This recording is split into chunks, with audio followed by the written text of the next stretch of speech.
తిరుపతి మెట్లెక్కేటప్పుడు ఈ తప్పు చెయ్యకండి. రోజూ వేలాది మంది భక్తులు వెంకటేశ్వర స్వామిని దర్శించుకోవడానికి మెట్ల మార్గాన వెళుతూ ఉంటారు.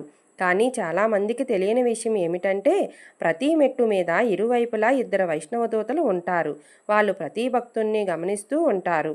అసలు వాళ్ళు మెట్లపైన ఎందుకు ఉంటారంటే, పూర్వం ఈ వైష్ణవ దూతలు కూడా మనుషులులాగే వెంకటేశ్వర స్వామిని దర్శించుకోవడానికి పోటీ పడేవారు.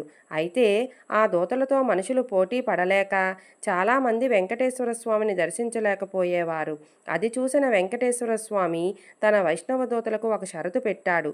ఎవరైతే భక్తులు నా నామాన్ని నిష్కల్మషంగా మనస్ఫూర్తిగా స్మరించడం వింటారో ఆ వైష్ణవ దూత మాత్రమే నన్ను దర్శించుకోవాలి అని షరతు విధించాడు.